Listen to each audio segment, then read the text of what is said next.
rocking and rolling. All right, Miss Computer, please. Access to this webinar is for educational and informational purposes only. It's kind of fast. Consult a licensed broker or registered investment advisor before placing any trades. All securities and orders discussed are tracked and monitored in virtual trading accounts. Virtual account prices and returns may differ from actual trading results. Commission costs are excluded. Neither Phil Stockwell.com, PSW, nor its affiliates, nor any of their respective offices, personnel, representatives, agents, or independent contractors are in such capacities licensed financial advisors, registered investment advisors, or registered broker-dealers. Nothing contained in this webinar, website, or promotional material constitutes a promotion, recommendation, solicitation, or offer of any particular investment, security, or transaction. Trading options involves risk. Visit the OCC website, www.optionsclearing.com, to read characteristics and risks of standardized options. PSW provides education and training services that are meant to teach you the risks and potential rewards of trading options, and we are not a service that tells you what to trade. We are not implying or guaranteeing any profit. As always, do not trade with money that you cannot afford to lose. Past performance does not equal future results, and results discussed in this webinar are not typical and are only valid on that specific or identified date. Your results may vary. By accessing this webinar, you agree to hold the above harmless from any loss you may incur as a result of information discussed in the media identified above. By accessing this webinar, you agree to be placed on our mailing list and receive our newsletter. Rest assured, we take your privacy very seriously and we will not distribute or sell your information to anyone. All right, that is fantastic. All right, now, it's great that I don't have to read that. Anyway, so where were we? Oh, yes. So I have a lot of stuff to talk about today. So if you have questions, you better ask them soon because I am going to be going through a lot of stuff. Let's see, where are we going to begin? Let's begin with the beginning. Well, that's not even the beginning. Should I be chronological? I should be chronological. All right. I've had a discussion myself and I've decided to be chronological. All right, this is going to be very hard for me to stick to a topic. All right, let me think. Here you go. First of all, talk about this. On Thursday last week, the 12th, on my father's birthday. That's a great time to have a discussion like this. My father is very much a futurist. He loved things for the future, science fiction and all that. Anyway, so on Thursday the 12th, we were looking at companies that we feel will be big into the next decade. You know, stocks that are actually right on the trends that are turning new industries. So if you think about it, let's say, 20 years ago, in the year 2000, and we had said to ourselves, okay, forget your incredible knowledge of everything, right? It's like, what's big now? What is going to be the big thing? Well, obviously this internet thing is going to be big, right? If the internet's going to be big, that means that the people are going to need computers. We would have been kind of wrong about that because we didn't envision how much devices would change. We would have obviously thought chips would be a good thing. We would have been looking at companies that I believe everybody would have thought Amazon was a good idea. That was something obviously that was going to be a futuristic thing to do. Solar energy, of course, was going to be a big thing. Hasn't really worked out though, right? Over 20 years on the whole, there aren't that many giantly successful solar companies, and oddly enough, even now we're saying, oh, solar is still the future. It didn't realize itself yet.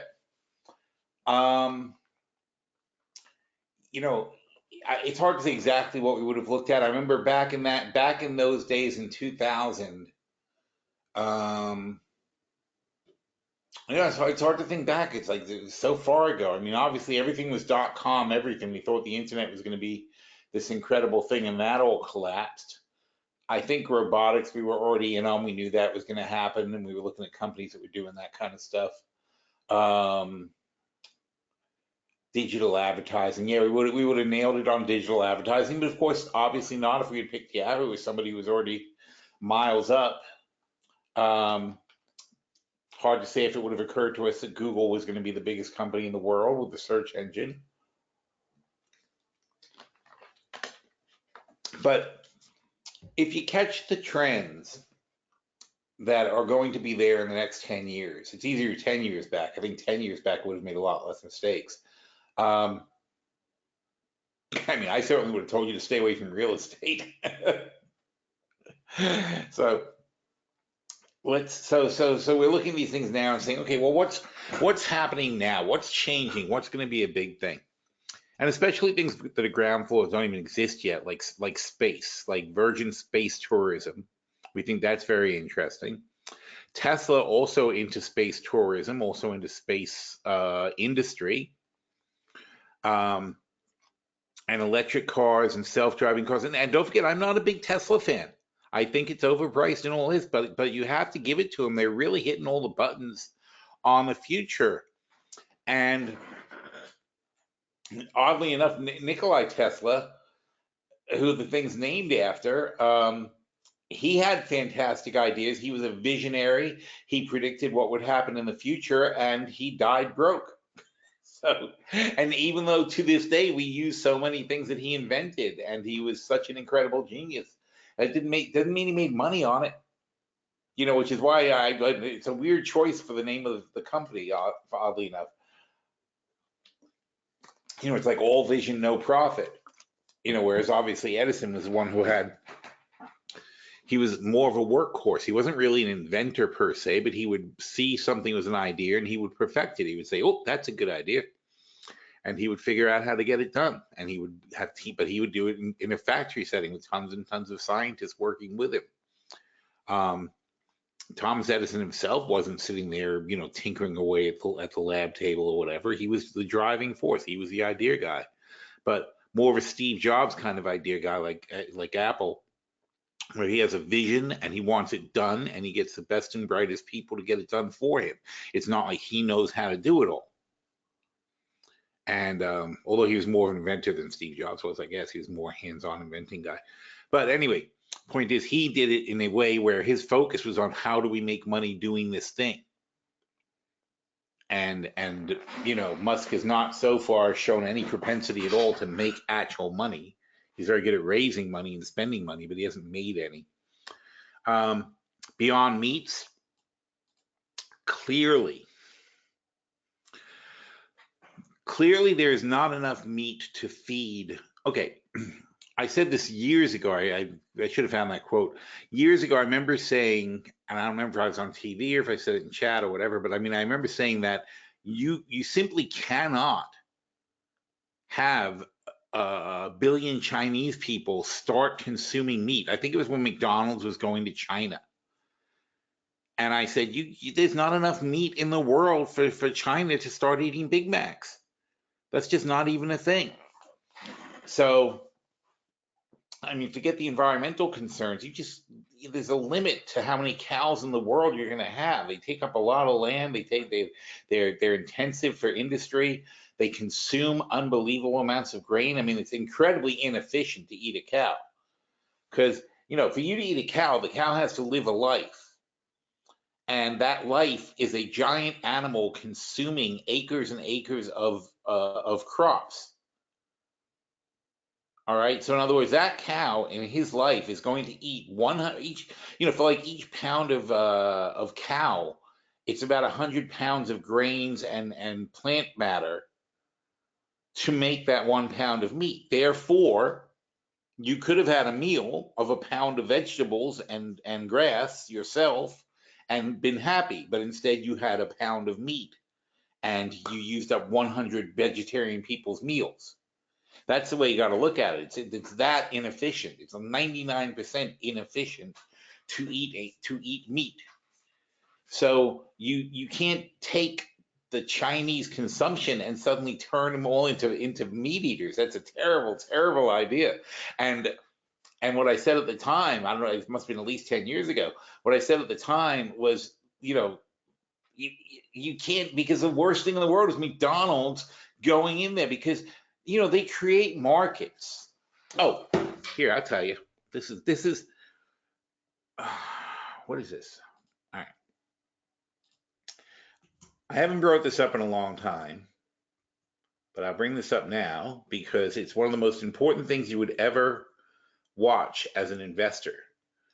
There's this thing here, the century of the self.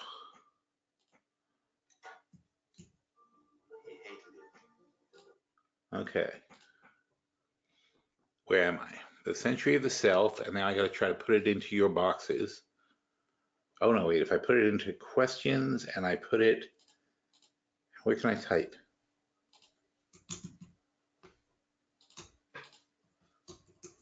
I don't know how to type. Looks good. Lost sound. Ah, here we go. So I'm sending that to everybody, I think. Can you all see that? You should all have this link on your thing, right? I just sent it hopefully in the chat in the question box. And anyway, so it's this thing called, but it's called the Century of the Self. And what it is a 2002 British BBC documentary on how advertising works, the concept of advertising and the influencing and how do you get people to consume products. So anyway, that's the background for my comment about McDonald's. Is the worst thing you can do is to have, if it's inherently bad for everyone in China to eat and desire meat on a regular basis, then it's a terrible idea to send McDonald's in there, who are experts at promoting the desire for a hamburger. You know, because you don't realize that's a big function of a company. It's not natural that you want a hamburger. You know, if you've never heard of a hamburger, you don't want a hamburger. It's not a thing you're thinking of. It takes marketing and advertising to change people's minds and get them into the idea of wanting to consume beef for lunch and beef for breakfast and bacon and so on and so forth. I mean, Chinese already eat a lot of pork, but you know, when you want people to start eating beef instead of pork or beef instead of their vegetable chow fun or whatever they're having, that's a big difference. You have to convince them that beef is fun and good and healthy and blah, blah, blah, and all this crap. And they do it to us all the time. Every time a new product comes out, they try to explain to you why you want this product. You need this product. You should have this product. So that documentary is all about that, and it's freaking brilliant. It's so well done. And so I recommend watching that. It takes hours, but I recommend watching it. And it's what I mean when I talk about this. So that it's terrible that we're going into these countries and getting them to consume beef when consuming beef isn't really in the global interest. It's in McDonald's interest because they sell beef. That's their thing. That's what they do. But in the interest of the planet Earth, it would be better if McDonald's would take their advertising money and convince everybody to consume more vegetables. And that's unfortunately the problem is that there is no big vegetable. There needs to be a big veggie corporation. It's weird that there isn't, right? But it's just the way we structure subsidies and everything else in this country is we don't have big fruit and big vegetable passing legislation in America. And wouldn't that be smart if we did? That's what's healthy. Why can't they lobby? You know that, wow. I have to actually talk to people about this. I have to talk to very rich people about this. If Jeff Bezos and Bill Gates want to do something about the world, why don't we talk about that? Instead of shotgunning their spending, if we spent it on lobbying groups for things that are good for you, that's an interesting idea. I got to talk about that. All right. Anyway, got more important things right there. So anyway, the point is, I don't even remember what the point is. Right. The point is, oh, and I left out the D. Look at that. So the point is that you can't go and sell all these people beef, even for McDonald's, even if they want to, it's unrealistic. And from a PR perspective, they can't go that way. So what they're doing is good PR for McDonald's to go with Beyond Meats and to use plant-based meats. It's good for everybody. It's going to be ultimately, hopefully, it'll be good for the bottom line. In theory, it should be actually cheaper to use plant-based meat than cow-based meat. It's going to be years before that evens out. But once they scale up production and so on and so forth, there's no reason that it should be more money to mix a bunch of plants into a hamburger versus grinding up a cow. You know, that should be cheaper because again, that's that 100-to-1 ratio. It takes 100 times more plants to make the same hamburger than it does cows. All right. So to some extent, nature has done all the work to turn those plants into something that you consider yummy, but they're doing it chemically and with their own gene mixes and so on and so forth. But I think over time, I think fake meat's going to be a real thing that people are barely going to be able to tell the difference, and hopefully we can start getting people off the cows. And I'm the biggest carnivore on the planet, so I mean, in fact, right before we started talking about this, I just had some brisket out of the fridge. So, you know, I'm the last person who wants to see meat go away, but for the good of the planet, we gotta cut back. This is a terrible thing. Anyway, so obviously the future, because there's so many reasons that you're kind of forced in that direction anyway. SunPower Solar, SunPower to me is the best solar company. And by the way, these companies aren't so much fixed as the concepts, and we're still discussing whether or not each one is the best one for the future. Lockheed Martin weapons are still a big thing, especially with Trump as president. He's been pushing the military everywhere around the world. You know, when he ratchets up our military, he forces other countries to ratchet up their military. Therefore, everybody's spending more money. Everybody orders, including our enemies, orders weapons from Lockheed Martin. So it's a crazy it's a crazy business. I mean, obviously, we don't, in theory, Lockheed Martin doesn't sell directly to our enemies, but on the other hand, the reality is they'll sell to a country which transfers it to another country, which ends up being in somebody else's hands. So there's a lot of that going on. But fusion is why I love Lockheed Martin. I think they are probably, well, as far as an investable, there's private university things and government things that are also advanced in fusion. But as far as an investable company, I think Lockheed Martin is probably the top in fusion. And crazy as that sounds, I mean, 20 years from now, we are probably going to be having this conversation where fusion's a reality. And I'll be saying, well, you know, obviously Lockheed Martin 20 years ago would have been a great bet, you know, but I don't think people understand how important fusion is, because it's not even if it's more like a when they do it, but when they have fusion, it's better than coal, it's better than gas, it's better than oil, it's better, you know, it's the best possible way to generate electricity, or to generate heat, which then in various ways will generate electricity. You create a fusion reaction, you sustain a fusion reaction. They can create fusion reactions already, they can't sustain them. So once they figure out how to sustain them, and it's really an incremental process where they have longer and longer periods of sustainability of the fusion reaction, they don't blow up. There's nothing unsafe, because when you fail to sustain the reaction, it just dissipates. There's no real explosion of fusion. The only energy it requires is matter, which actually fusion is going to in part solve our waste problem, because we'll have fusion reactors and your town garbage trucks will just go to the fusion reactor and dump the garbage into the fusion reactor, because it just needs fuel to fuse. You start it with special materials, but once it's started, it sustains itself on basically matter. So eventually we will have fusion reactors. Those fusion reactors will replace most forms of energy generation. That means that whoever invents fusion and has it is going to make trillions of dollars. And it may not be one person, but it doesn't matter. It'll be Lockheed Martin fusion, somebody else's fusion, somebody else. There's going to be a lot of money in that business. So when you look at it from that perspective and say, even if they get a piece of that kind of market, it's incredible down the road.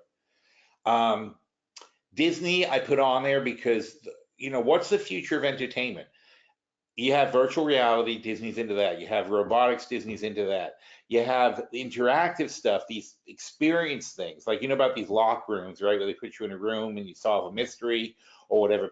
That's a big thing. People like experiencing their entertainment now, because that's more interesting to people, especially when you're 90% of the time sitting on your couch. When you go out, you want something cool, not just to go sit on another couch, as the movies are discovering. No, you know, people aren't that into just going to a movie, and no matter how comfortable they make the chairs, they're having trouble getting people to come there. We have a thing called iPick down here in Florida, and they just went bankrupt. They're reorganizing, but you can't possibly enjoy a movie more. I mean, it's just you go in there, you're in this luxury leather recliner, incredibly comfortable. There you have your own tray table. A waiter comes by with a menu of like really good food and like and good drinks and everything. It's expensive, but it's a lot more fun than going to a regular movie. And you feel like you're in your own little space there. If the seats are far apart from each other. And I know everybody's probably got dine-in movies and things, but this is really taking it to like the max level of a dine-in movie. And and even that though is having trouble getting people. Their big problem is not every movie is attracting enough viewers to keep them full, and they didn't anticipate how hard it was going to be to fill. In other words, they can't just have 8 screens of the same movie. So they have these, but to get people to see the 3rd and 4th tier movie and to pay that kind of money, which is more like at least $50 by the time you get a movie ticket and have drinks and whatever. So to find enough people to pay $50 to see a movie, that's hard for them. So unfortunately, they have to reorganize themselves. But Disney is going a different way. Disney has in their theme parks now, like the new Star Wars thing is a completely interactive. It's like you're part of the show. You're in there, and they've got people running, live actors. They've got robots running around doing stuff. They've got real people doing stuff. It's a whole interactive sort of experience. And their new hotel, which also is sort of like entertainment, their new hotel, you're going to check into the Star Wars hotel, not open yet, and from in the Star Wars hotel, you're going to be involved in an adventure there. You check into the front desk, they're going to hand you like a note, like you're a rebel spy, and be like, okay, you've got to get this to this guy. And then you've got to go through the hotel and find out who this guy is, get him the note. That takes you to the next part of the adventure. And I guess if you never give that guy the note, you're just sort of left out of all the other stuff going on. But all around you in the hotel, there's actors. And so like, some of the guests aren't guests, they're actors, and they're part of the resistance and doing stuff. And every once in a while, like something goes on in the lobby, or something goes on somewhere that is important, or maybe they make an announcement on the screens. I don't know how it works exactly, but the whole time you're in the hotel, you're in an adventure. It's so weird. But I'll pay for it, and who's not? That's the other thing is you're talking about a hotel that has maybe 2,000 rooms, and you don't think 1 million people are going to want to do that? Of course they are. That's right there. Right there, it doesn't matter how much it costs, and I'm sure it's going to cost a freaking fortune. But you're certainly going to have 1 million people in the world who want to do that. In fact, you'll probably have 100 million people in the world who want to do that, which is only a very small part of the entire population. It's 1/70th or about 1% of the population. So if 1% of the people want to see this show, 1%, 100 million people want to go to this thing, and they've got 2,000 rooms, they can only have 100,000 people a year, 100,000 families a year go to the show. So if 1 million people want to see it, it's going to take them what did I just say? It's 2,000 rooms. Oh well, I'm saying it's a week stay, but it's if you figure 52 weeks, so even if you could do 50, if it's 2,000 times 50 is 10, 100,000, right? 100,000. So let's say 200,000. Let's say it's only a 3-day stay. So let's say they could do 200,000 people. That means if only 1 million people on the whole planet want to do this, they're still going to be booked for 5 straight years, and then they can change the adventure and do something else, or have a new adventure and get people to come back. But it's not going to be 1 million people. It's going to be millions, tens of millions, 100 million people are going to want to do this. You're going to have no freaking way to get into this hotel. Look how many people actually saw Star Wars, and how many, and the kind of fans that line up for things. Let's see, how many? That's a good question. How many people have seen Star Wars, or Star Trek, as my mother calls it, because she wanted to get tickets for next week? So, would you like to see Star Trek next week? I'm like, okay, Mom. Let's see. How many people have seen the Star Wars movie? Da, da, da, da, da. Okay, 8 million people. Oh, these are terrible answers. Really? You can't give me an actual answer? It's a lot anyway. I don't know. It's probably 500 million people or so have seen this movie at least. Anyhow, so there you go. That's why Disney's on the list. They are the future of entertainment. They are the past and future of entertainment. But that's okay. Companies can keep themselves relevant. Xylem, water conservation and treatment. Holy crap, is that going to be important? We are running out of fresh water, guys. Waste management, same problem.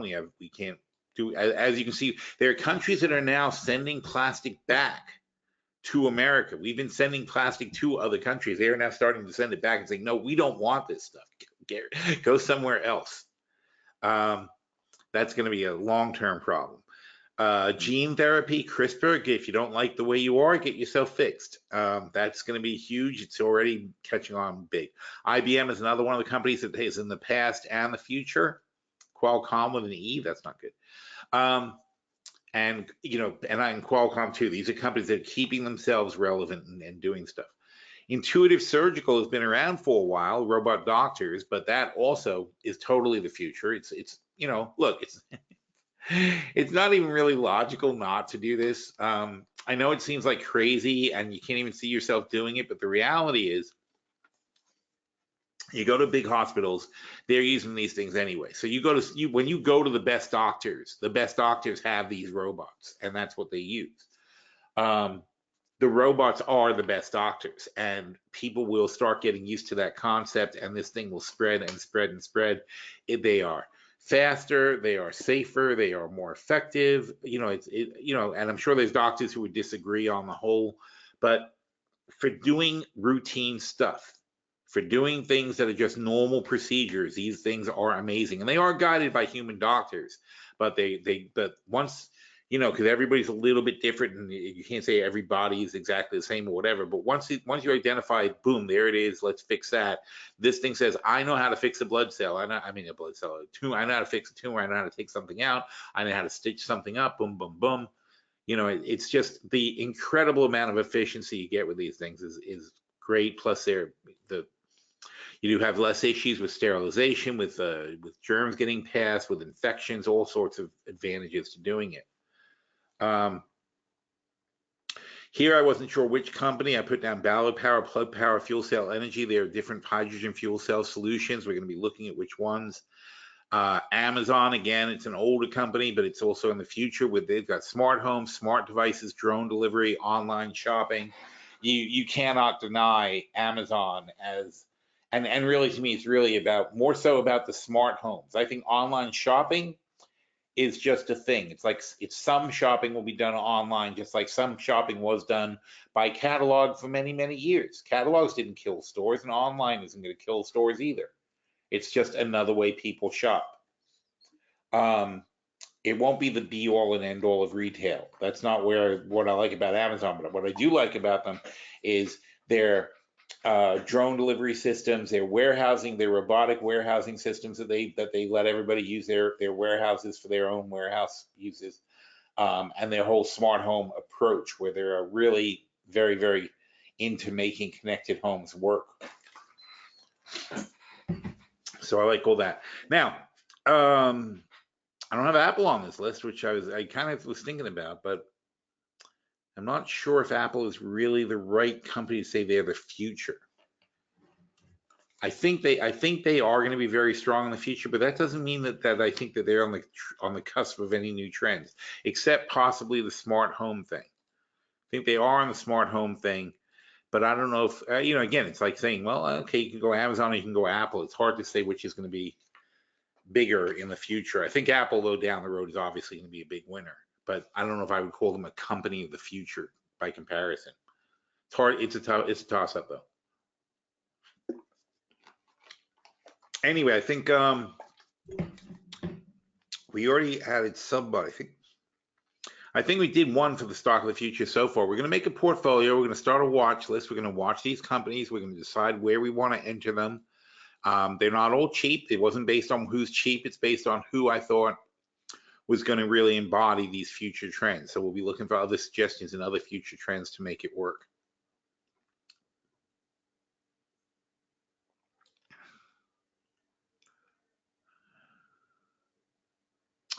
So let's see. Eric says, are there companies that focus on producing vegetables in urban rooftop vocations, hydroponics, and something else? I don't think there's any big companies that I know of that are really focused on that. It's a good thing, though. Eric says, I've read about a few companies working on, okay, but not public. Yeah. Brian, I hope you got your sound back. Then let's see. What about plastics not produced from petroleum? Can produce biodegradable plastics that decompose over time? Aha! For that, I would suggest PSW Investments. Our investment company, we are working very heavily on hemp, and we're doing a project in Thailand. We're going to be working with the government, and one of the things we are going to be doing is figuring out what to do with the hemp biomass. And one of the best things I like about hemp biomass is you can turn it into plastic. Hemp makes a very plasticky kind of paper. Not like a crappy paper straw, like really good. In fact, straws is one of the things we're looking at doing. Hemp, when you can process hemp into a very sort of plastic that is still biodegradable, and I'm very excited about that. There's a lot of ways to put that in, and obviously the CBD craze is a great thing all around the world, but it's causing a huge amount of hemp biomass to be created because your CBD is an extract. You squeeze it out of the plant. Once you have that gone, then all you've got is a bunch of waste plant matter. And it can be used for a lot of things. So hemp is a really useful material. You're not damaging it that much. Well, depending on how you process out the CBD, but you're not damaging the hemp that badly in the process. You can then use it for other things. You can certainly use it to make the plastics. You can kind of use it for clothing if you're gentle in the extraction process. You can still use the hemp for clothing and things like that.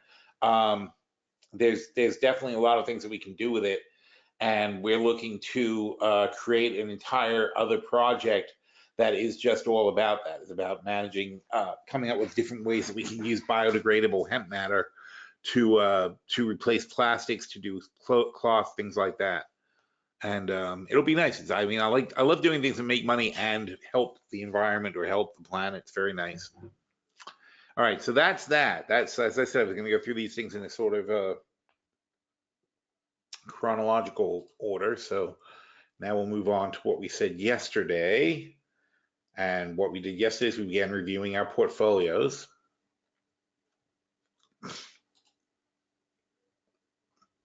Oh, yesterday we talked about commodity trades. We had done orange juice, we had done coffee, and I said, now look at that. See, it's funny because I don't know if, I don't want to sound egotistical, but we do have a lot of followers, and it's, if I call something and the same day it drops like a rock, I have to believe that like it was caused by me calling it, because I said we're done with coffee, and all of a sudden coffee gets killed. People start selling it like crazy.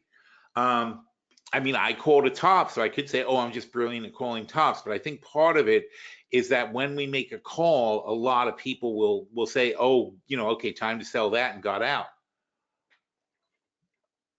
So I'm not sure it's done going up, and I don't know if I perfectly called the top, but what can I do? It's just, that's what it is.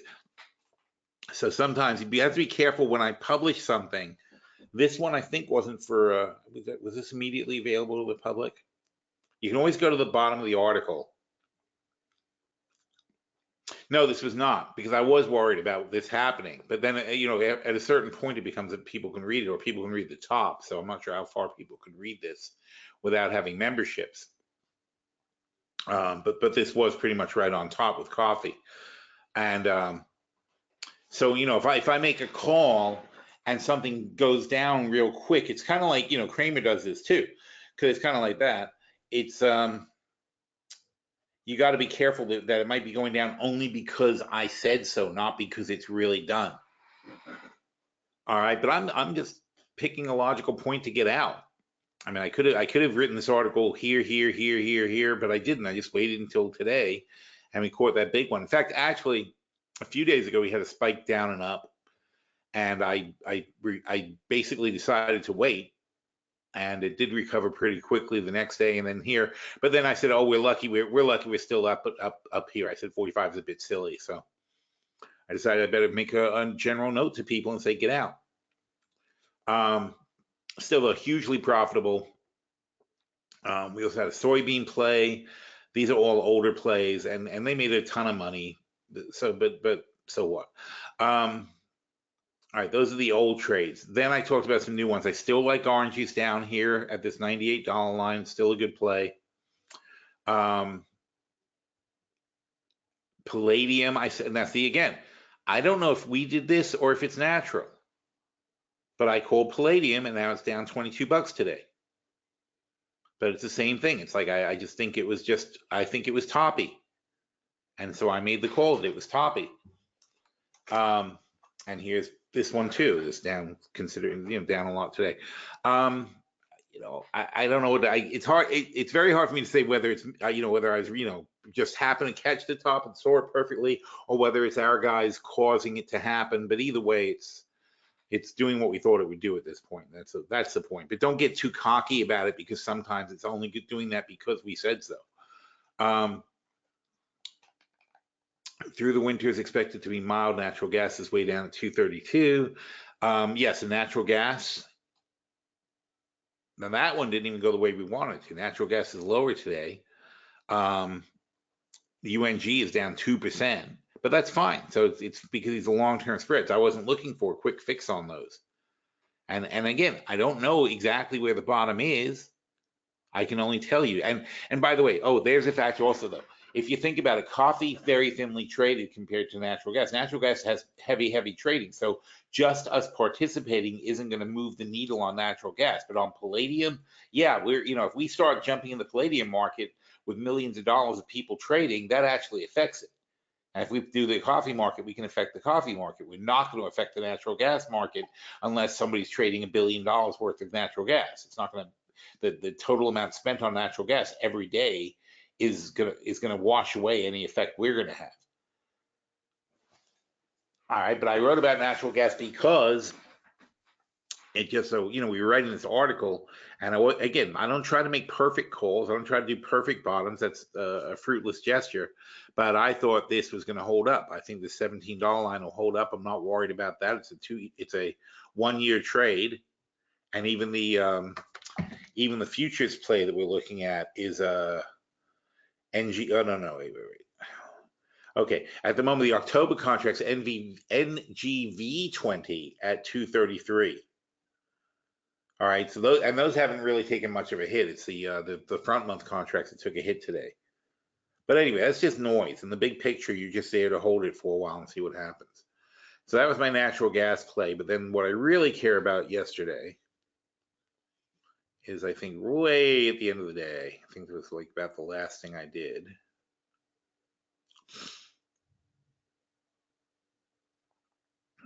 Here it is. Okay. So we're reviewing some portfolios. The first one we got a review done for was the money to our portfolio.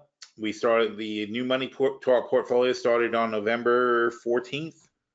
And so that's a month ago, basically. And it's up 3% so far.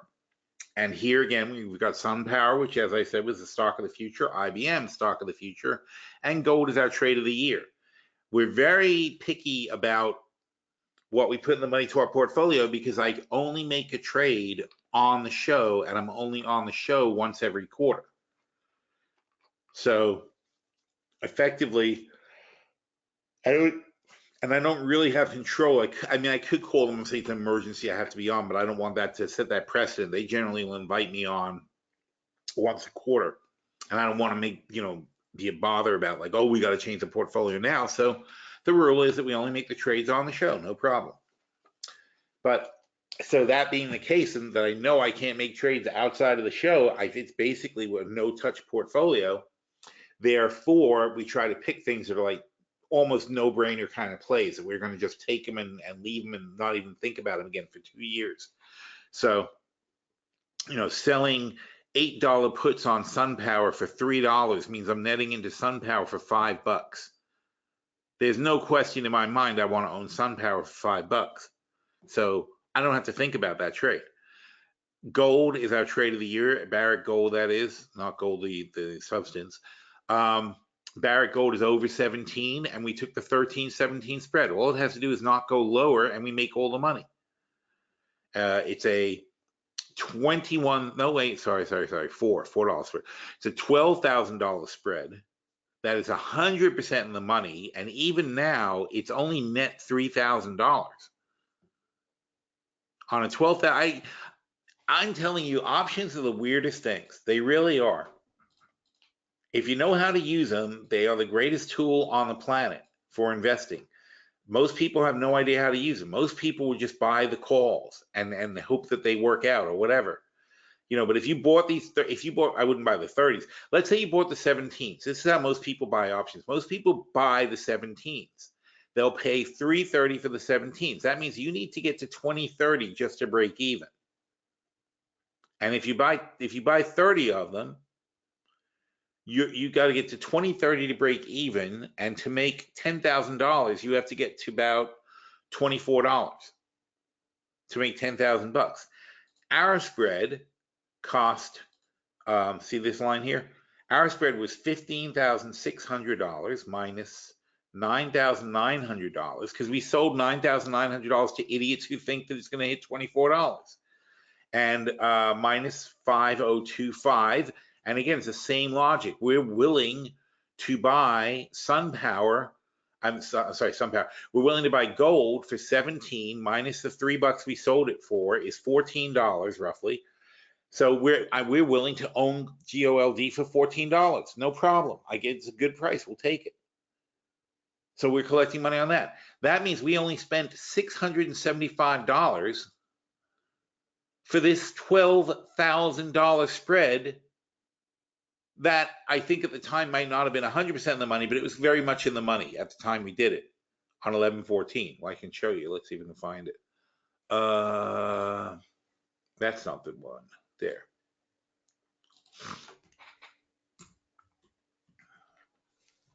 Oh, yeah. When we did it, it was right about 17. So it's not like it wasn't at 17. It's not like we were taking any huge chance there. But at the time, we bought it for $675. Now it's like $3,000 or something like that. Or well, let's see, 17,625 minus 10,650 minus 4,028. Yeah, it's $3,000 basically. So now the $12,000 spread is $3,000. We bought it for $600. We're already up to $2,300. That's off a $600 investment. So we're up 3 times already. That was easy, right? So that's not a problem. Even now, though, if you just start at $3,000, although you're way, way behind where we entered this position, you are still going to make $9,000, 300% if it all goes well. And what does all going well means?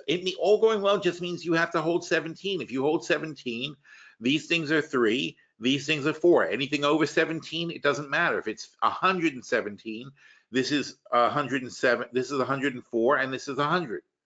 So no matter what, anything over 17, you're going to net $4 on the spread. There's no conceivable number that could happen above 17 that can be anything different than you getting $4. On the put side, anything above 17, and these puts expire worthless.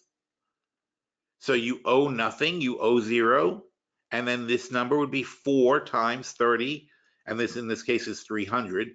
So it'd be 12. It'll be no, I'm sorry, it's not 4.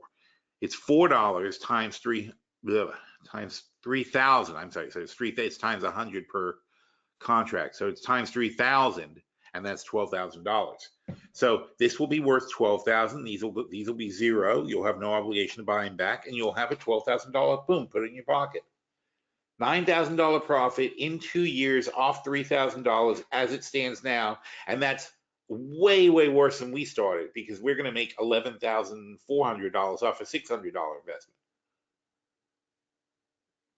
But even now, being late to the party, even now having an extra month, to see gold go up and up and up and do what we thought it was going to do, you can still get in this trade and make 300%. That is crazy. That is just giving money away. All right, so please do not come to me a year from now and tell me, oh, I didn't do that gold trade. I'm like, why? Why would anyone not do that trade? That's why it's our trade of the year. Why would anyone not do that? And when I say last month, it wasn't even last month. It was whenever we did this. Oh, what I say last month. Yesterday. So yesterday when I reviewed the portfolio, I said it was only at oh no, it was right at 29.47. Okay, so it was only net 16. Oh, I'm sorry. It was at the last review 16.65. Now it's 29.47. So I made $1,300, made like 80 something percent since the last review. But that's what happens when you have a play that's set to make up so much money. It made 77% in a month. It was already up $1,000, which is 150% before that. But that's because if you think about it, if I'm going to turn $600 into $19,400, right? $11,400 divided by $600 is 1,900%. So obviously, if I'm going to make 1,900% in 24 months, I'm going to make 100% a month. That's perfectly normal. 100% being $600 a month. I'll make 100% of my $600 every single month for the next 2 years. So this isn't even abnormal. This is what happens when you make a trade like this and it's on track. All right? You don't buy options, you sell options. We're not buying them. That's why I want to make sure you understand. The reason we are able to do this is because there are idiots out there who are willing to bet that gold's going to be $24. That's up here before they make their money. Where I'm saying, I just think, I think, you know what, Mr. That's nice that you think that, but I'm going to make money if it just holds 17. And my trade's going to pay me 1,900% back on my cash. So I don't care what you make in theory off your option. I'll sell you that option. I hope to God you make your money. I hope you make as much as you dream of, because no matter what it is, the only way you make money, the short 17 call seller, the only way that guy makes money, or I'm sorry, the long 17 call buyer, we're the short 17 call seller. The only way the long 17 call guy makes money is if I make money. I hope I'll give him as much as he wants. If he makes $1 million, I'm thrilled. I don't care, because I've already got my money.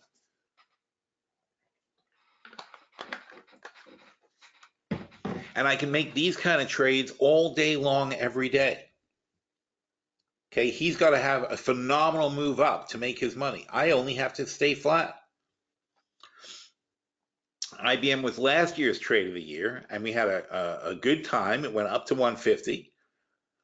We actually cashed out when it did hit the goal here. We were done with it. In fact, in September, we cashed everything out, so we were done around here.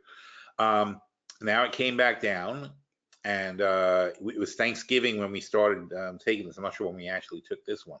Oh, no, it'd be 11:15, right? So yeah, it would have been 11:15. So on 11:15, it just so happened that IBM had come back down to a reasonable price. And I don't, we don't walk away from IBM when it's cheap. This one had an 28,000% upside, because we bought it with an $80 credit, and it's a $16,000 spread or something like that, up 140. Oh, well, whatever these numbers are. I see. It was now net 60. It was a $17,000. That doesn't make sense. 17,000. There must be something wrong with that.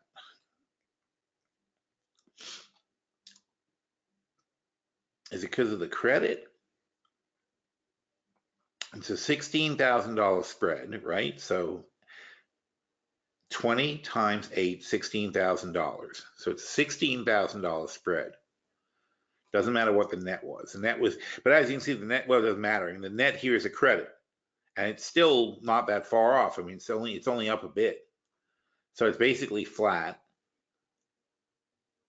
But again, there's the strength of this thing. We don't need IBM to be up much. We came in here and now it's here. It's basically where it was, but that doesn't matter because we sold options. We didn't buy options.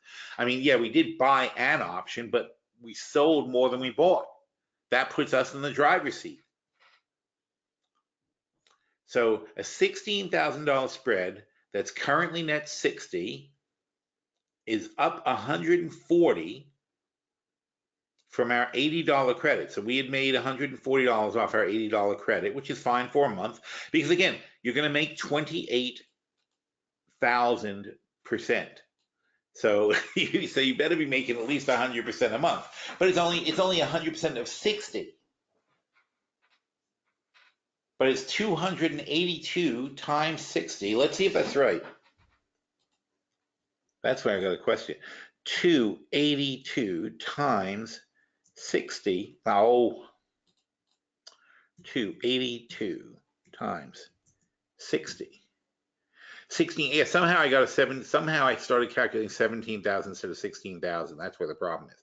It's not this. It's 15 something. So it's less than 28,000. But anyway, point is, somehow I got 17 in my head, and it really should be 16. That's what the problem is here. So this is 15,940.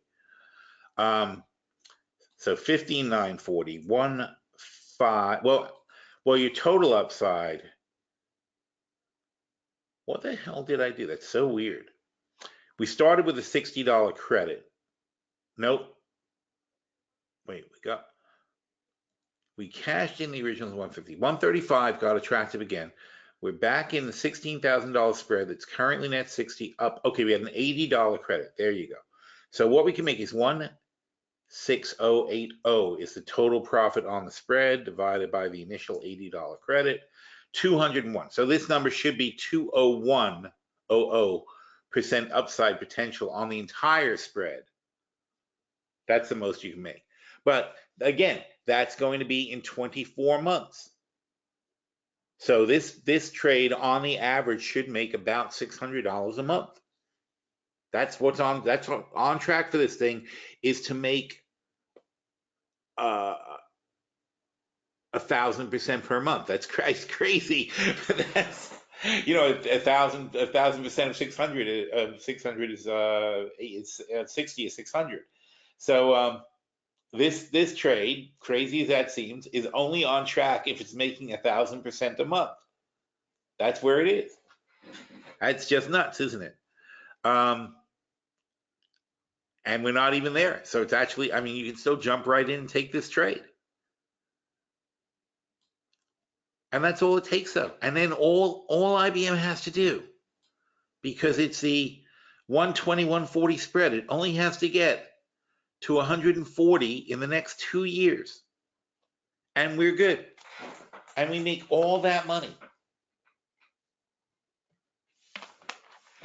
That's the whole beauty of options trading.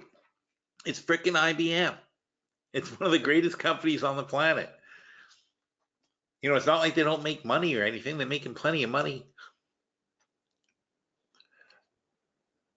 So I highly endorse this trade still, obviously. I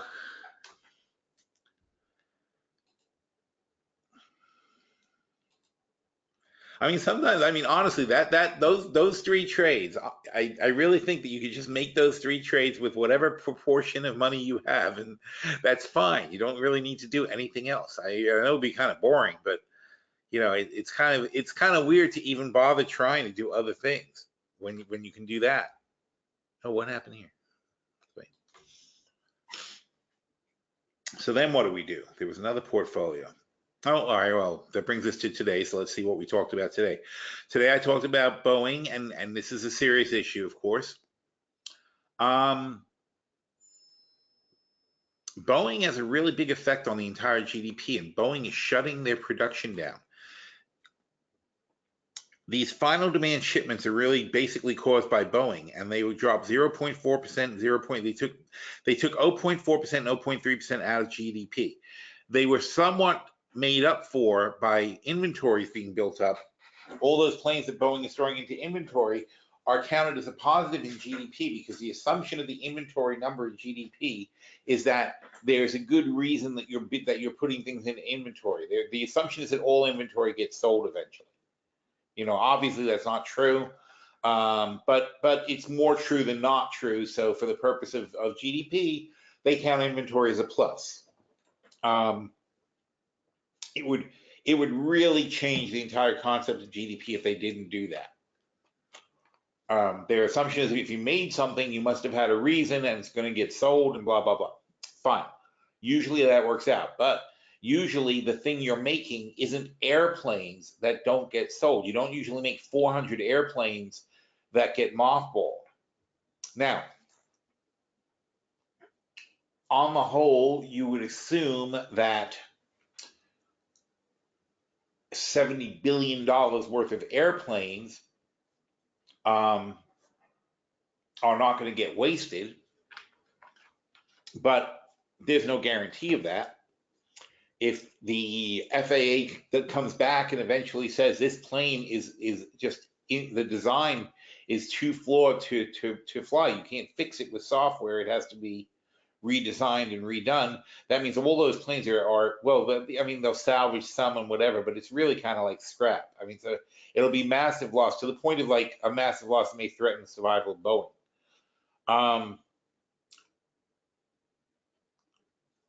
Yeah, oh no, let's not say that. Well, threaten the survival, but it wouldn't.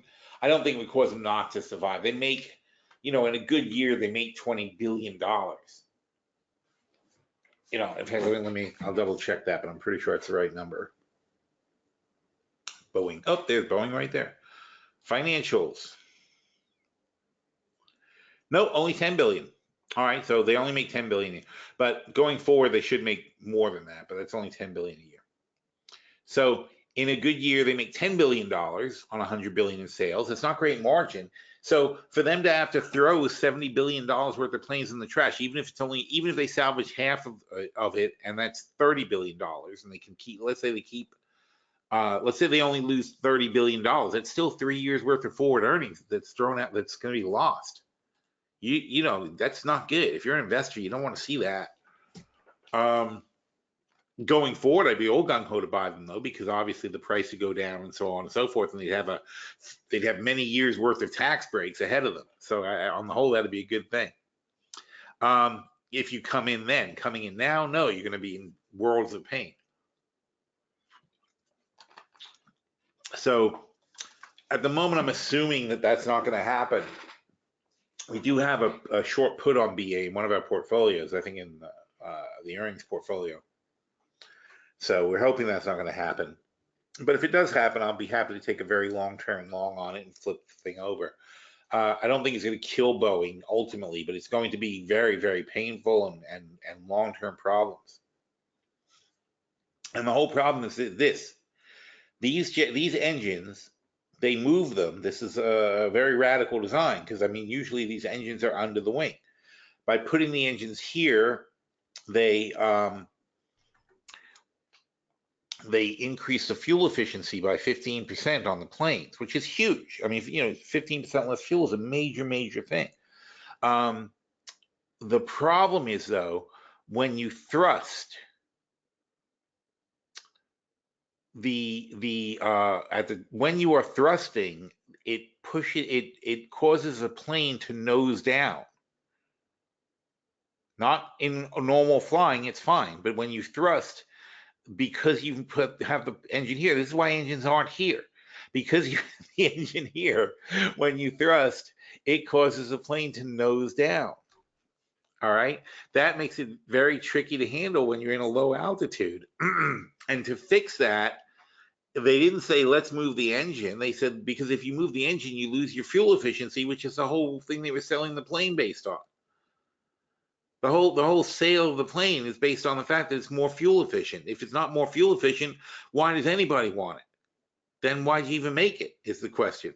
So if the software fix would adjust the pitch of the plane, wait, I'm sorry, maybe it noses up. I might be confused about which way it goes. Anyway, the software fix adjusted it, but then the software got caught in a loop and over adjusted it and pushed you into a nosedive. So I'm pretty sure it pushes you up somehow. I know it seems contrary to what you would think would happen, but I think it pushes you up, and the software adjusts it down, and then the software is the thing. But either way, it doesn't matter. The point is, if the engines cause the plane to fly in a bad fashion that can possibly cause the plane to go into a nosedive, um, it's not ideal that the only way it's being fixed is through software. It's like it's too. This plane is too dangerous to fly without a computer. That's not the way you want to fly a plane. So it is possible that the FAA can say, I'm sorry, we do not approve this design. That's a big problem for Boeing. Now, let's say in a best case scenario, if they say that design is unacceptable, let's say in a best case scenario, the planes are, in fact, I had a picture of that somewhere. One of my news articles. No, down. Why do I always do that? There was a picture. Picture. There it is. That's what a 737 looks like. It's just a tube. So, in theory, if the FAA tells them that you've got to change the engines, they could redo the wings and attach those. But then, there's a question of whether that position of the wing and the design and the different engine, there's a whole bunch of stuff that would cause massive delays. But either way, that would be possible. They could reuse the bulk of what they've done so far, because the engines come from like GE or Rolls-Royce. That's not even their engine. And then the wing could be reconfigured painfully, but whatever. But that would be the minimum damage for Boeing, is if they had to do that, if the plane isn't certified. Or obviously, if the plane's certified, they just keep going and just make better software. But the FAA, and it's not just our FAA, every FAA in the world has to agree with this. So it's not like, usually if it was the FDA, they wouldn't give a crap about what Europe thinks or anybody else thinks if it was something they're selling in America. And I would say, oh, they're going to approve it because it's so important to national security. Like Boeing's an important company and nobody wants to see them go broke. So even if it kills a few people, they'd rather approve it than not and hurt Boeing. I'm sorry, that's the truth. That's how it works. So if it was that'd be fine, but it's not, because the whole point of these planes, they have to fly to other countries. Otherwise, they're useless to the airlines. And you couldn't really have it approved just for America, because that would sound really, really bad. That would make it so obvious that our FAA is just bending over for a company. So really, it has to be approved by all the countries for safety and such. Plus, obviously, they want to sell it to other countries too. So it is possible that it doesn't get approved, that all these guys get together and say, nope, sorry, no, not. It's like we need a plane that flies without a computer having to constantly take it over to prevent it from diving into the ground. That's not a fix. There's too many extra points of failure here. Every other plane that flies, a pilot can just fly the plane. This plane cannot be flown by a human being because there's a danger that it can suddenly crash. it's just ridiculous. Anyway, so the worst case scenario is really bad and still possible, because it's not like it's automatically going to get saved. There's too much involved, too many other countries involved, so on and so forth. So dangerous. This is not about investing in Boeing one way or another, though. I would not invest in Boeing right now. We do have our puts. I don't have enough evidence to get it out, but I certainly don't have enough evidence to say, oh, I jump right back in either. And in fact, what's Boeing doing today? Let's take a look.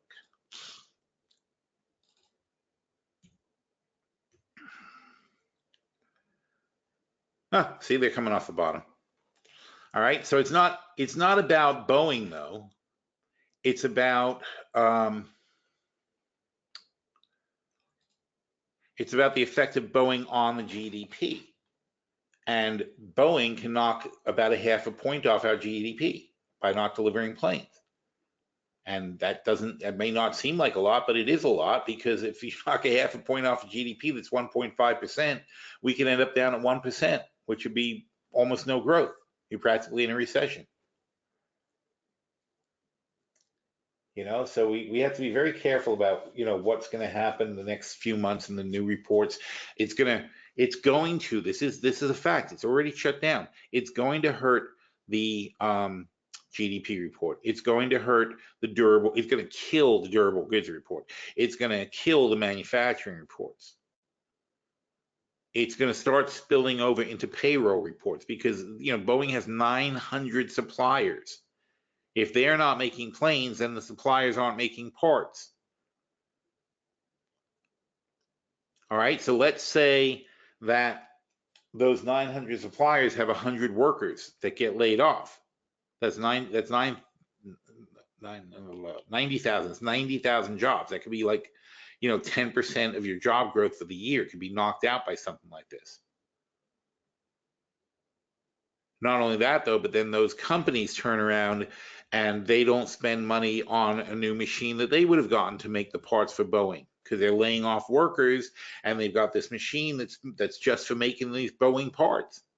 And they were going to get another one because the 737 production was ramping up, but they don't get that. So now that spills over to their suppliers.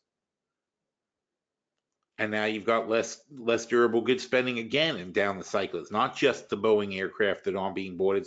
It's what their suppliers have and they don't get, and the labor is down the road and all that. It's a huge thing. It's such a big part of our economy. It's very hard to really minimize the damages of this thing. So potentially it could be very, very bad for the economy. Nobody's paying any attention at all to it, and I think that's a big mistake.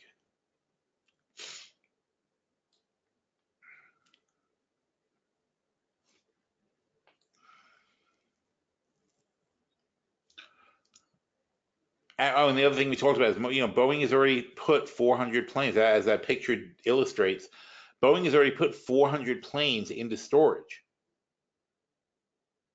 So, it's a freaking airplanes. They're hard to deliver. They don't just put them on a regular truck or anything like that. They've got to be delivered. They got to be assembled. All kinds of stuff has to happen after this point. But they've got 400 of them. They usually deliver 40 in a month. So the equipment and people and staff and everything else you need to deliver 40 planes, you can't just suddenly take 400 and put them on a truck and say, okay, send those out right now.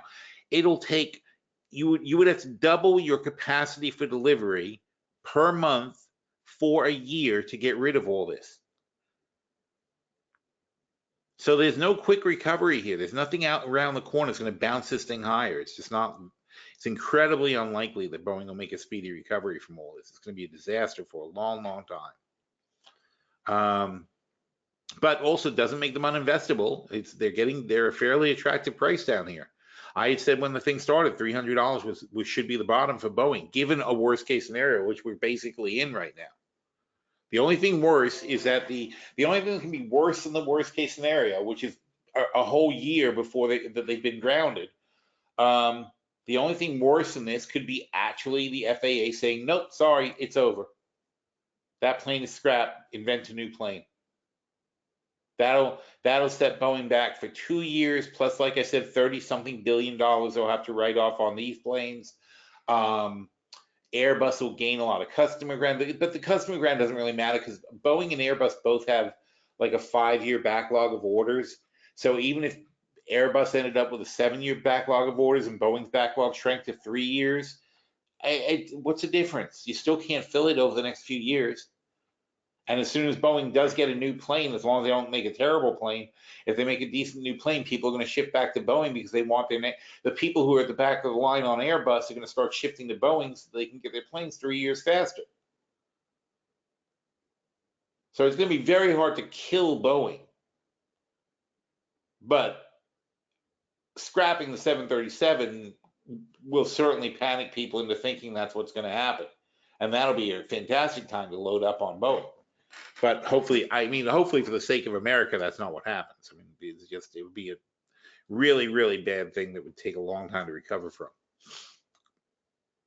All right. So we talked about that, and we talked about now. Here we were talking about GDP and such, and how do we get on this topic? Oh, I was talking about like how you stimulate an economy properly. Hemp Boca is a company that PSW Investments invested in, and I'm in fact going to Thailand next week. We have been given an opportunity. We bid against other companies in the beginning, and it went out a process, and we had a in with the Thailand government anyway, because the woman from Hemp Boca, Jean, is related to people in Thailand who are high up in government. So we always had a good track to get in. But we did beat other proposals, and one of the reasons we beat the other proposals was we proposed to the government a lower price to supply CBD to their hospital system, and there they have national health care, so it's not even like we have to worry about who's going to pay for it. It's already being paid by the government. But they have a national health care system there, and we came in with a price that was competitive with aspirin that people take for pain relief. And frankly, this program that we're setting up, if we can prove that it works, and they're trying to replace most pain medication with as much as possible, replace pain medication with CBD. We're projecting that they'll be able to replace approximately 25 to 30% of the pain medication they use with CBD products. You know, a lot of people say it should be higher, but I'm trying to be conservative about it. But still, they currently spend $19 billion a year, so you're still talking about $6 billion worth of a potential market just through the national health system. So we came in with this bid, and now we have been granted exclusive licenses to do CBD in Thailand and to make hemp farms and such. There's a multi-purpose point to the project we're working on. We're working on not only obviously producing hemp so that we can sell to the hospital CBD solutions, but we are also trying to set up a system. Thailand would like to create a viable farming network for hemp farms, and that's part of what we're doing. So it's our job also to create a large amount of farms throughout Thailand that can process hemp so that they'll have their own internal supply, won't have to import it. And also they hope to develop an export crop that could also be, you know, billions, you know, Thailand's a fairly small country. It would be huge for them to have a crop, even if they sent out $2 billion a year worth of hemp or CBD. That'd be fantastic for the country.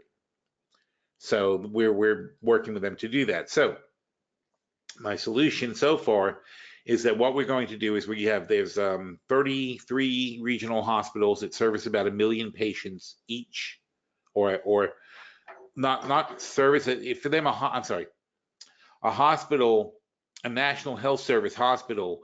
The regional hospital obviously doesn't service 1 million people, but it has attachments to the clinics, and the clinics are basically doctors' offices. So the 33 regional hospitals service about 1 million people each through their health system. Not everybody obviously has to go to the actual regional hospital. Most people are handled at the clinic level at the local municipalities. But when it's serious, they feed them up to the hospital, of course. And that's how their system works. So through those networks, there's a lot of patients, obviously. Anybody who sees a doctor, right? They go home with a pain medication, and we're going to be starting to replace some of them with CBD solutions. We're also working with the universities, doing studies, all kinds of stuff. So the gist of it is this is essentially what our elevator pitch looks like. And we're saying we're calling the first farm. So we're setting up 24 of these farms to service our 33 hospitals. And there's many layers to this, but this is just the basic layer of what we're doing. So we have 33 hospitals. This one's called 90 Ray Farm. A ray is just like a unit of land in Thailand. So it's like, it's actually 36 acres, 90 Ray, but it's like saying 90-acre farm. You know, I mean, it really just describes the land. That's all it does.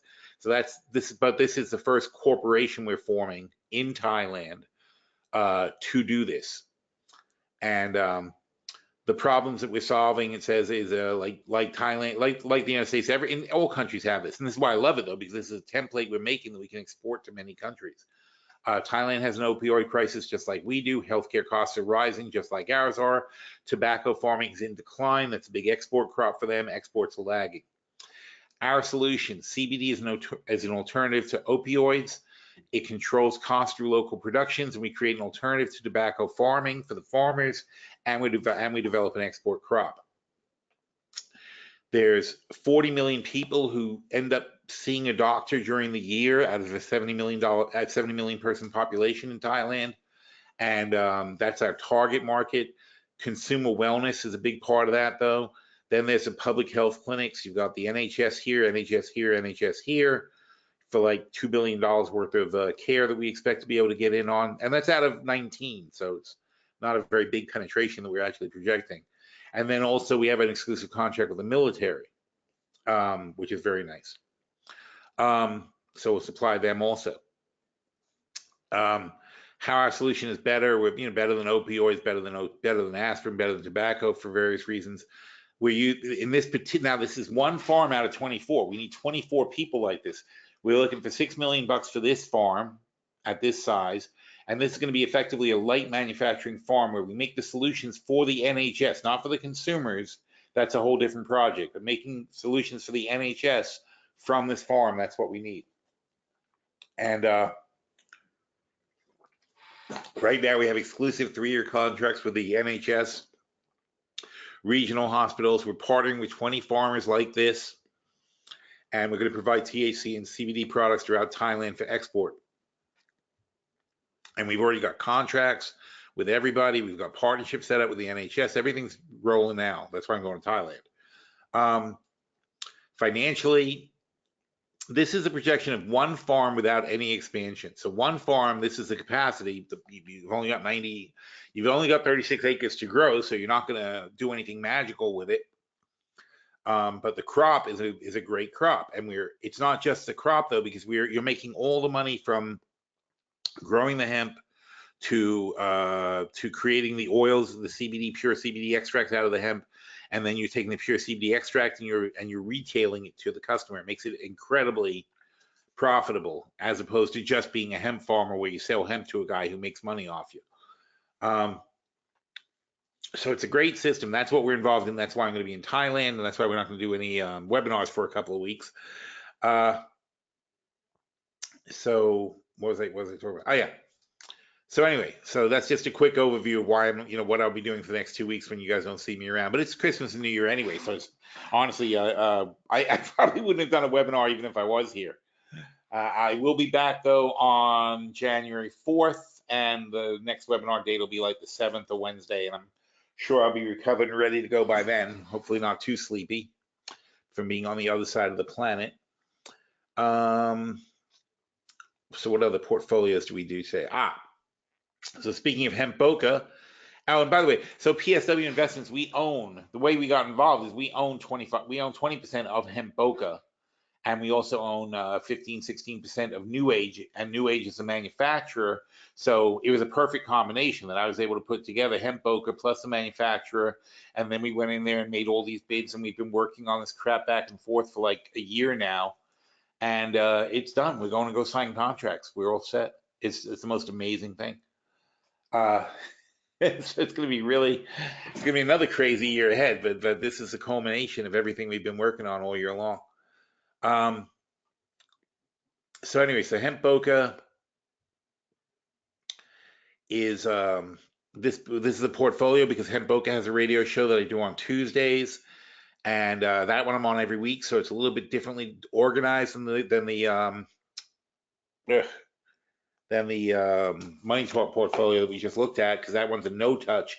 This one, if anything happens, I know I can always go on the radio Tuesday. Why can I always go on the radio? Because I own the freaking company. I can go on the radio if I feel like it. And I do go on most Tuesdays anyway, because it's right down the road from my house, so I may as well go and be on the show. So we do this hemp bokeh show. We announce the portfolio there. And I do that because obviously Money Talk, the most popular thing on Money Talk is my portfolio. So why not do it for the hemp bokeh people? So similar concept here. We did Molson Coors, but we started out doing a few things that were related to the industry. So we did Molson Coors because they bought a position in a cannabis company. We did MJ, the marijuana ETF. We got killed on them. We're down. Let's see, that's 94, 10, 11, 5 minus 35 is 8. We're down about $8,000 on this position. And if not for that, we'd be up incredibly because it's only a $50,000 portfolio. But as it stands, we're up nicely anyway. We're still up 5.5%. And I'm hoping that this will turn itself around, this MJ. So we have Molson Coors, we have IMAX, we have Macy's, which is a phenomenal. I think we just talked about Macy's. Macy's phenomenal. IMAX I like a lot. Almost a stock of the future, but not really because they've already invented it, so I don't really count them as a stock of the future. You have the marijuana ETF and THC. Although it says THC, it's Tenet Healthcare, so a hospital network. They are already a huge winner. So we like all those trades as well. Oh, you can see that here. See THC? I mean, forget it. And it's funny, this is the second time we've done this. A year ago or so, we also did a THC play, and it also blasted off and made us a ton of money. And it was amazing that it came back down. So it came back down and jumped all over it. I was like, you kidding me? It's like, we know they're worth more than that. I love those kind of investments. See, TAP and Molson Coors has been low, but they're starting to pick back up. That's a nice bottom that they made there. IMAX, we figured would start going higher. It did. Macy's, of course, finally taking off, up 4% today. And the MJTF, dead, but I'm pretty sure that it's going to be fixing this year. A lot of stuff in this industry. It was a very tough year for the industry, but it should be getting better now. California last month, 500 raids were conducted on dispensaries and manufacturers that were buying or selling illegal marijuana. In other words, there's legally permitted and there's illegal marijuana, and there's plenty of illegal still. In fact, 80% of all the pot sold in California is still illegal. So the state because the state doesn't collect their tax money, they're not going to get their tax money unless they crack down on the illegal trade. Because what's going on right now is the legal people are getting killed. And especially the legal people who play by the rules are getting killed because it's 25% more to sell pot to somebody if it's legal. It's hard to win with that model. So California's finally cracking down. They did 500 raids last month, shutting down 500 different operations that were illegally operating one way or another. Now, illegally operating could mean you have a legitimate shop, but your supplier wasn't legitimate, the guy you bought the stuff from. But it's your job to check and make sure everybody's legitimate all the way down the line. So very harsh. Fortunately, we're super careful of who we deal with, to the point where there's a big, huge company called MedMen. Our company in California is New Age, and they're a medical manufacturer, marijuana manufacturer, and but they've moved into retail in the last couple of years. That's how we got involved with them. We were helping them move into retail. We had an order from MedMen, who are one of the biggest distributors in the country, but we didn't take it because as tempting as it is, because we looked at MedMen financially and said, no, these guys are getting killed. Let's see if they have a thing. I'm sure they have a symbol somewhere, right?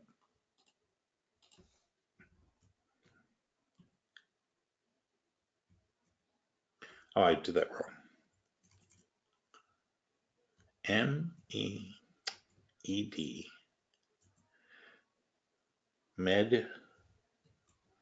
Men. Oh, there they are. Oh, they're small cap. It's because they're listed probably in Toronto.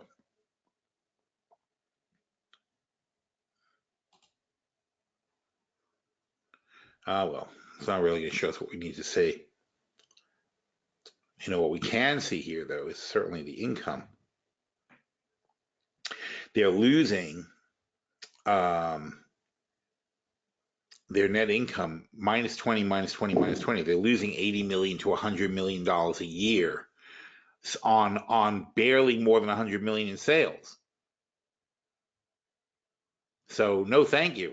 It's like, Because we sell them stuff. It costs us money. We give them stuff, and they put it on the shelves. They buy $1 million worth of stuff from us and put it on the shelves, and then they go bankrupt and don't pay us. Then what happens to us? So we have to be careful about the financial status of the people we sell to. We have to be careful about the legal status of the people we sell to. We can't sell to people who get raided either.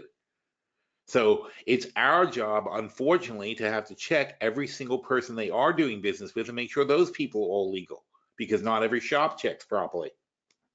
Now, fortunately, one dispensary is a dispensary is often a chain of dispensaries, and so we check one that's good for like a whole chain of stores. But it is crazy that you have to worry about stuff like this. But fortunately, we do worry about it, and we haven't been caught short yet. But anyway, so that's a lot of fun. Now, the dividend portfolio review. In the dividend portfolio, we it's 2:30 already. Holy cow! In the dividend portfolio, we are already full. And what we decided with the dividend portfolio is that we are just not going to do anything. We have frozen it. It is where it is, and we're going to let it ride for the year and see how it plays out, because that's what you should do. The whole point of these plays is they're all conservative plays using the same option selling concept to stay in a good conservative position where we're selling premium, not buying it. And meanwhile, we're collecting the dividends. So already we've collected dividends from Macy's, Annaly, Signet, and Tangier Factory Outlet, and that's 2,000. It seems like nothing when you get it. You're like, oh, I've got this position that's let's take SKT. I've got this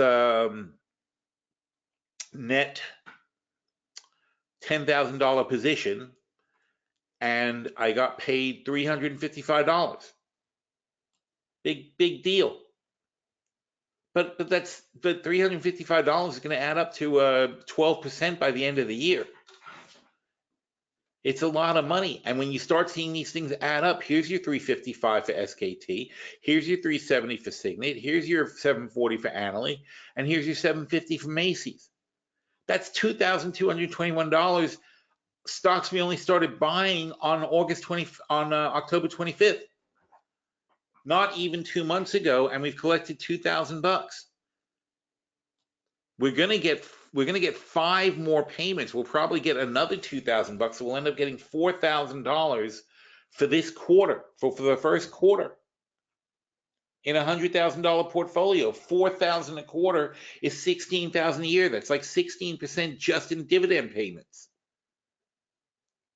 Now, why are we getting so much? Because we're picking high dividend stocks to start with. Everyone here pays at least 5%.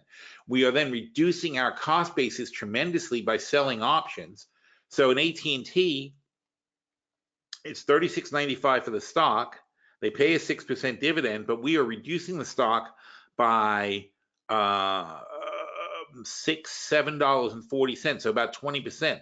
So we're reducing our stock price by 20% by selling puts and calls. So what does that mean? That means we're pumping the dividend up 20%. So the 6% dividend becomes a 7.2% dividend. We use the same amount of money. We get more stock for less money. That's the beauty of the whole thing. And we're not taking a risk here. I mean, the risk is certainly not more than if we just bought AT&T, because all that can happen to us is AT&T, either we're going to get more AT&T for a lower price on the put side if it goes lower, or we're going to get called away for the agreed upon price. The agreed upon price is $35 for the call plus $460 for the stock, so $39.60. It's at $36.95 now. I don't care if I get called away at $39.60. That's 10% higher than it is now. I have no upside risk here. You want to pay me $39.60? Take it anytime you want. Even after it gets to $39.60, I still don't care if you take it, because that's plenty of money. I'm happy to cash out and start something else. These are super conservative plays, yet they're already up 17%, and we've only had the portfolio for 6 weeks.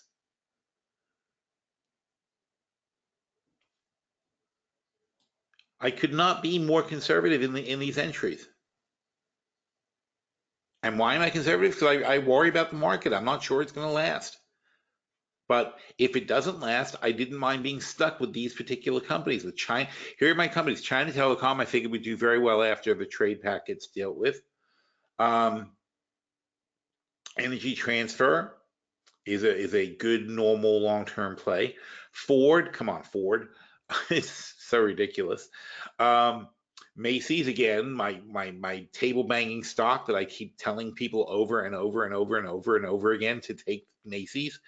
Altria, Philip Morris, also because they got in the cannabis business. They got killed for it, but I thought it was overdone.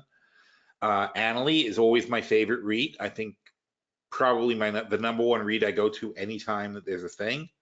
And although notice we only sold 10 puts on Annaly, because I was worried they'd go lower, but so far they've been in good shape. Signet Jewelers, another retailer I find incredibly undervalued, just ridiculously underpriced. This is so far blown away from where we were. They took off. Where's my chart? So it's no longer available as a new trade because they totally blasted higher. When we took them, they were down around here at like the 16 level, and we were super conservative. Oh, that's not it. We took Signet back on October 25th, and on October 25th they were down at 16, correct? And what did we do? We bought them for, well, $16.95. We sold the $13 calls for $6.60. So what I sell it for, $19.60. I agreed to be called away for it when it was $16.95. Now it's at $21.30. I might get called away. We also sold the $13 puts because I said that would be ridiculously low, and we sold those for $4.70. So my worst case there is 13 minus 470 is $8.30. My worst case would be being assigned another round. Don't forget, we bought it for $16.95, and my worst case here was I would have to buy 1,000 more for what did I just say? For $8 whatever the heck, $8.30. So my average would have been about $12 if I did it, if we got assigned. So my worst case is I'd end up owning it for $12, 2,000 shares. On the upside, if I get called away, I'm going to get called away at 1960, which is a good price, although it's higher than that now. And meanwhile, it's just a fantastic little option play. That's how we enter them, though. Look what we did here. For $16.95, we sold 10, 11, 30. We sold $11.30 worth of premium on a $16.95 stock. That means we bought it for like $5.60 net. That's insane. But that's what you can do with options. And you don't have to swing for the fences. I mean, in less than 2 months, we made 17% here. Why? Because we were conservative, because we did sell a lot of premium. And we're not going to make 100%. We've already capped ourselves out. We can't make more than that sale price. In fact, the price that Signet's at now, we can't make this much. Not Signet. Who would you? Oh, it was Signet. I'm sorry. Signet is at $21.39. We can't sell for $21.39. We already agreed to sell for $19.60. So one way or another, we're going to sell for $19.60, not 21, whatever. That's why we have a loss here on the short calls. We're making 4,000 here, but we're losing 3,400 here. But that's fine because we're in it for the dividend, and we're in it for and the short put money is going to come along, and that's another $3,500. And how much was our net? $5,000. So instead of making the 10% dividend Signet usually pays, we're going to make 40, 50% on this play. Because we sold options, we took a position. And if you're going logically, if you're going to put money aside for the dividend, the doubling up shouldn't bother you. Just put half as much aside. Because we're going to make 50% instead of 10%. So we could therefore obviously take a much smaller position to make the same amount of money. And this stuff really adds up because even while we're waiting for the 17% to come in, right? We're collecting all this money, $2,221. We're going to collect another $2,000 on the other ones that haven't paid out yet. That's $4,000, $100,000 that we put away in our portfolio, and 4% of it, $4,000 in one quarter comes back in our pocket. That's spending money. That's $16,000 of spending money in a year, while we're waiting to make 17, 20% a year. That's how you invest. That is smart investing. That's how we set up portfolios. We're going to do a lot more of this beginning next year when I come back from Thailand, but I'm going to be away for 2 weeks basically. All right, so if there's no other questions, that's I got to everything I wanted to talk about today. I'm very happy. See, it says webinar time. Let's take a quick look at the other portfolio since we do have a little bit of time. Portfolio. There we go. Dividend portfolio dropped to 16.6%. Uh-oh. So we looked at dividends. We looked at Hemp Book, and we looked at Money Talk. Now let's see butterflies. The butterfly portfolio is doing very nicely, up 140% basically. And again, this portfolio is all about selling premium. And we got a couple of being killed on. We sold the Apple 270 calls. They're at 281 already, so that's a problem. Disney, we sold the April 145. No, that's okay. Actually, Disney came down a bit, so we're good. Oh, that's been helpful then.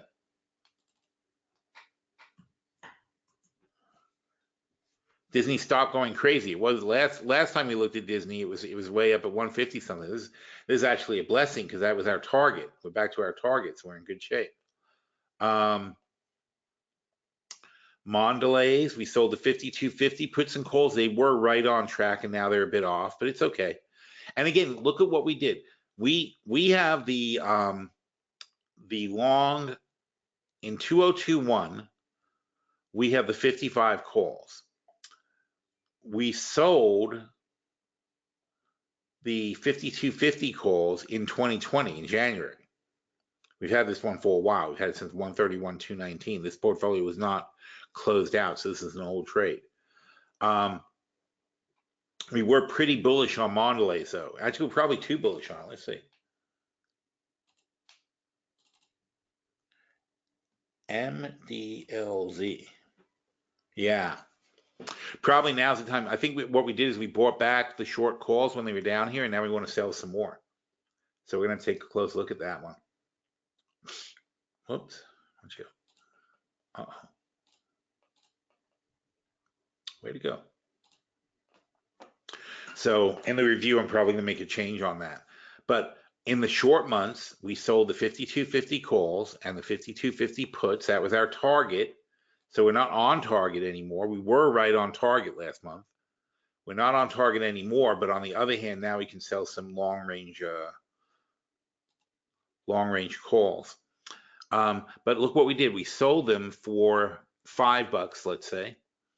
And that means anything within $5 of 5250 is a profit. And we're at 54.50 now. So we're in good shape. We're going to make $3 of this $5 we're going to make. And that's $3,000 that we'll make for the month. And see how we're right on track. So that's how we do it. We sell these things over and over and over again, or for the quarter more accurately. So for the quarter. And we sell these things each quarter. We make $3,000 a quarter. That's $12,000 back. The total spread, the spread is, what is this? A long put? Oh. I'm sorry. We haven't done one of these in so long. I didn't realize what it was. In this case, we bought puts and bought calls, so we can't get burned in either direction. These are just stoppers, though. So we spent $7,000 on stoppers. So in other words, if it goes too high, we're covered, and if it goes too low, we're covered. I don't even think we need the puts anymore because I don't know what we were worried about at the time. But either way, here in this particular kind of trade, we spent $7,500 to establish safety zones. So below that or above that, we're kept safe from the short-term selling we do. And then we sell the front months, and we collect $4,000, $5,000 for the front months against $7,500.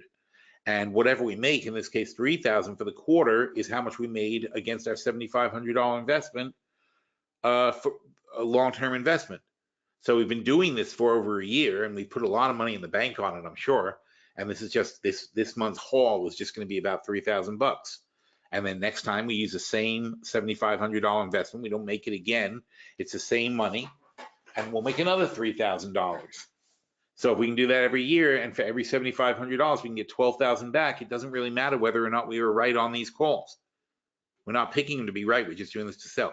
This is a pure butterfly play. We do so few of these, actually. This is exactly what the butterfly portfolio is supposed to be, but we hardly ever do them. Mostly because it's been such an up market that we haven't structured our plays that way. We structured most things bullish. We have the MJ ETF, but this is very different because in this ETF, we did what we're supposed to do, which we didn't do in the other one, is instead of being bullish about it, we just sold a ton of premium. So here we have 60 of the 2022 calls. Those are kind of flat. All right, but against it, we sold 50 of the short 35 calls, and those got crushed. And we'll probably make adjustments to this too, because we can take a lot of this off the table and lock it in. Because when you're up $10,000, you want to lock something in. And this position, by the way, see 20 minus 19, then minus 7 minus 14. This was a $20,000 credit.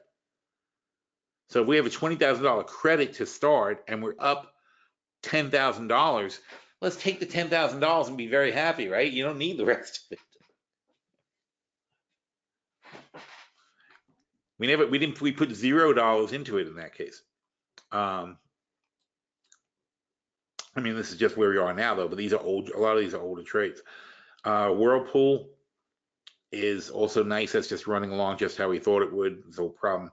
And U.S. Steel is a fairly new one, and that one's already. Oh no, actually, it's about even. So you can still do U.S. Steel. And in U.S. Steel, what did we do? We took the 2022-1017 spread. We sold the short puts, so we're just bullish on U.S. Steel. And while we're waiting, we sold some short calls. That's all. Very simple trade. The net of the trade, 23.8 minus 10 minus 3 is 13 minus 20. So basically, it's like a $4,000 spread or less. And in our first month, we're selling $3,000 worth of calls against a $4,000 spread. Not the first month, I'm sorry, the first quarter. But we have 8 quarters here to play with.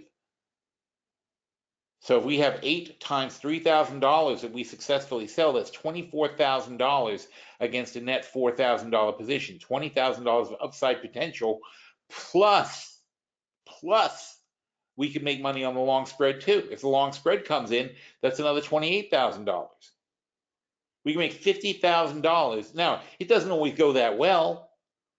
It could go up too fast and we could end up having to pay the short caller off and we don't make as much money as we thought we'd make. It could go down and we could lose money on all fronts on this thing. You're not guaranteed these things, but if it goes well, it goes incredibly well. And you just try not to have too many that go badly on you. And you balance it out, then you're playing the percentages. But when you're picking winning plays that can pay you 4, 5, 10 times your investment, then you can afford a few losers. And if your winning percentage is over 50%, and your winners win you $20,000, $30,000, and your losers only lose $5,000, you're going to do very, very well. So yeah, it's a little bit about stock picking, but the stock picking isn't that important if you do really good cash management. If you make sure you set your trades up so you have a huge advantage. And that goes back to, once again, the theme of Phil Stockworld, right? Be the house. Learn how to be the house, not the gambler. Set your trades up so that you have a winning edge every single time. Not sometimes, not once in a while. That's the trick, though. Steve Wynn does not go down to his blackjack table and put $1 million on a card. He is not the gambler. He knows where his money comes from. His money comes from sitting on his ass in the office and watching the monitors and seeing how everybody loses money at the tables. That's where his money comes from. His money does not come from going down and placing his own bet. He knows that is a sucker's game. That's his whole empire is built on understanding that's what suckers do. Unfortunately, 99.9% of the people in the world are suckers. But that's great for us. I've been talking about this for 20 years. about being the house, about flipping the options market. I've been doing this since we had to specially, not even 20 or 30 years ago, um, we used to have to call a broker and specifically arrange for a handwritten, basically a handwritten bill to be put together to say, I would have to say, I have these shares of IBM. I am offering to sell them as an option. We would have to write our own options contracts. We had to make up our own prices. And somebody would then accept it or not accept it. You know, they had these ledgers and things that they would calculate on and all that, but it wasn't like the way it is now where everything was priced out. It's a lot of times there would not be a market for what you were selling, and you would have to just make it up. And then they would fish for a buyer for you and see if anybody wanted that contract. It was a whole different ballgame. And we used to pay them a fortune. They used to charge us a fortune to do it too. Now we pay them nothing and it's all like electronic. But you know, amazingly, there are just an infinite amount of suckers out there. And my problem back in the day when I first started doing this is nobody was doing it. Everybody was like, "You want to what?" It's like, you want to sell the options? Why do you want to sell the options? You buy options. You don't sell options. Like, no, I want to sell them. Since somebody's selling them, that's why I'm buying them. I said, if I'm buying them, somebody's selling them. Therefore, I want to sell them. It was like talking to a wall. People did not even get the concept. You know, that's what brokers do. That's what Goldman Sachs does, not what some guy does. And I'm like, but if they can do it, why can't I do it?